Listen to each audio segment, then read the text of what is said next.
Hello friends! A few days ago I was walking into a Target looking for some Ninja Turtles, only to find this scorpion alien from Neca. Let's take a look at it. Well friends, here's the scorpion alien out of the packaging. Now just in case you're questioning how exactly the facehuggers impregnate scorpions, the answer is that they do not. This is an alien spawned from an alien that's a lot like a scorpion. So he's not really a scorpion alien technically, at least not an Earth scorpion. First problem I have with him, once I got him out of the package, was this little tube here. Take a look at that. That tube is supposed to be in the hole in the jaw there, and it's not. I don't think I broke it taking it out of the packaging, so that's a bit of a problem, but super glue will fix it right up. Anyways, this guy is basically a spiky warrior. He's a warrior with some spikes on him. The head is a brand new piece, and Neca basically just put a bunch of rows of spikes on the top, and I think they look really cool. Although if we come up to the front, he does look like he suffers from crooked jaw syndrome just a little bit. This looks like it should be a little more that way. The neck and the upper torso here are reuses from the warrior and drone figures we've already seen from Neca, with the exception of the fact that they glued some extra spikes on the front of the sternum here. The back of the torso has all new dorsal tubes. They got a really cool curve to them, really cool sculpted ridges in between. On the bottom part, there are some glued in spiky parts that are a softer rubber. Unfortunately, this one's all warped on mine, but that's better than it breaking. On the warrior and drones, this top dorsal tube was a single spike that could come out, so you can give the head more range, and as a consequence of reusing that torso, so can these double spikes, even though it's totally unnecessary to pull them out, so maybe glue that in. The upper arm right here is instead a reuse of an Alien vs. Predator arm. The lower part of the arm seems to be new, however. I don't recall any alien figure that had a sculpt quite like this, although that doesn't explain why this piece is glued on, so maybe it is a reuse, I'm not too sure. The hands appear to be totally new. The inside palms of them have these little sculpted ridges, which I think are really cool. Add a nice touch that continue the pattern from the forearm there. The lower torso is a rubber diaper, the same one we've seen on the drone and warrior figures from Neca in the past. The thighs, however, are totally new pieces, and they have little holes that go through them. It's really cool. These are some really cool looking thighs. I like the sculpt on these. It's a very creative idea on Neca's part. Or Kenner's, whoever came up with it. The knees here and the lower leg, the shins, are reuses from the Alien vs. Predator figures Neca has already made, except for these spikes that got glued onto the top of the shin. The feet are also a reuse of the Alien vs. Predator feet. Moving around to the back of the figure, we see that the tail is a reuse of the one that came with the drone and the warrior, except for this little barb that's been glued onto the tip at the end here. And I guess Kenner came up with the idea of it stinging people with the back of its tail from like an early draft of Aliens where the aliens actually did that. So kind of cool touch there. Overall, the sculpt on this figure is super cool and spiky looking, and Neca gave us a lot of new parts, so I really like it and don't have any complaints aside from this little tube that popped out of his jaw. Just like the sculpt, the paintwork on this guy is awesome! Turning on the light, you can see so easily all the different hues that Neca used. Like, look at the ribs here. Now, the transition on the ribs ain't the best, but you can see how they go from a very dark blue to this coppery bronze color, and then the shoulder, when we hit the shoulder, it's like gold. And I think it looks really cool, this color scheme in general.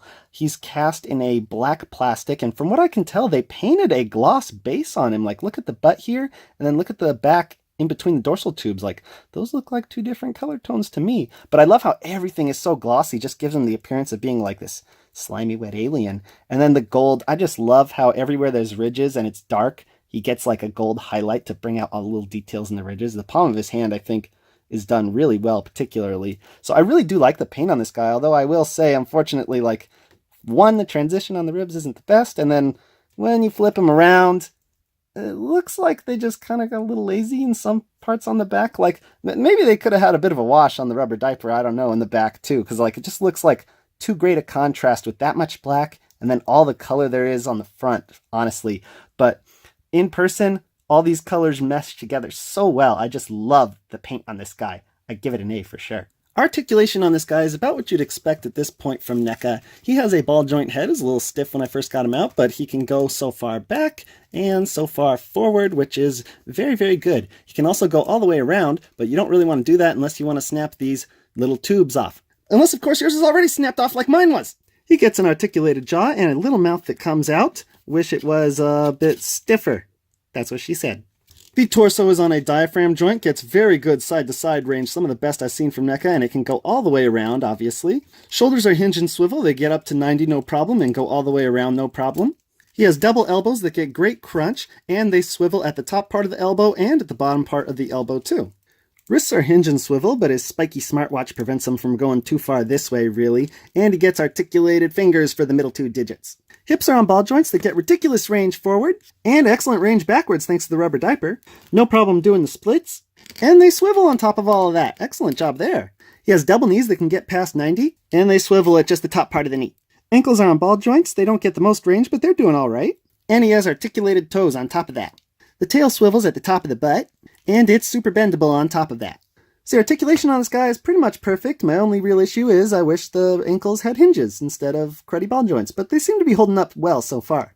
The Scorpion Alien's packaging was a standard Neca clamshell, the type you have to pretty much destroy to get open. And on the front here, there's some really cool artwork of the Scorpion Alien. It says it's got a bendable tail. And Neca's logo is done in the old Kenner style, which this guy's inspired by. On either side of the package, there is a little insert that says Dark Horse comic book inside. And the back of the packaging in the upper left, there's a little read-up with a picture of the figure. It says Scorpion Alien, Origin, Desert Planet of Tanaka 5. Colony, 39 workers, 1 queen, 23 eggs. So they're talking about the aliens colony.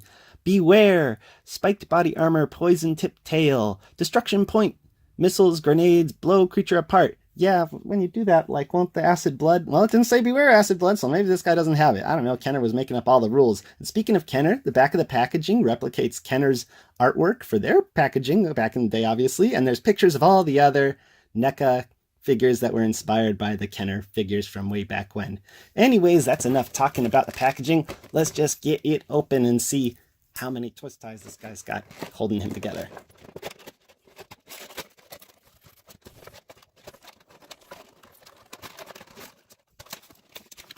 Here's what that artwork inside the packaging looks like now that it's out. And inside we get this little comic book that will untape from the tray. And inside this guy has about 1, 2, 3 twist ties that are really twisted up.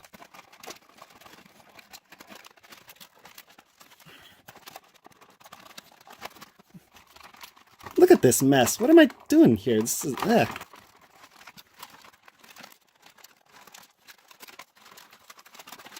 Oh, wow.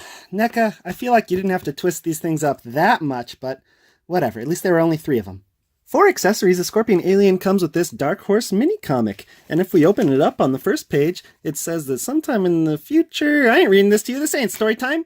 But I will show you guys the artwork on the front here, which has Dark Horse's interpretation of the Scorpion Alien, which is designed pretty much the same, but has a totally different coloration inside the actual comic. And I'm glad NECA didn't really go with this coloration. It just looks so brown and boring. Yeah, cool comic, though. Standing straight up, the Scorpion Alien measures to about 9¼ inches tall. Here he is with the NECA drone, warrior, runner, AVP figure, and Praetorian Guard. Here he is with some Predator figures, and as always with my 6-inch Batman and Spider-Man. Ultimately, friends, the Scorpion Alien is just a really cool redesign of NECA's usual Xenomorph figures, and I'm so glad they made him, because even though I'm not that interested in most of the, outlandish Kenner redesigns like the Mantis and the Snake, this, which looks just like a standard Xenomorph, but a little spikier, a little more lethal, I think is so cool. And I'm really happy that he came with this cool little mini comic, although he probably could have come with like a face hugger or egg or something. That would have been nice. It's always nice to get with Xenomorph figures. But as he is, he's really an awesome figure. I don't have any major complaints. Even the little tube that's popping out of his jaw there is something that's very easily fixed. So I recommend you go out to a Target and you find him as soon as you can. Until next time, peace out, YouTube.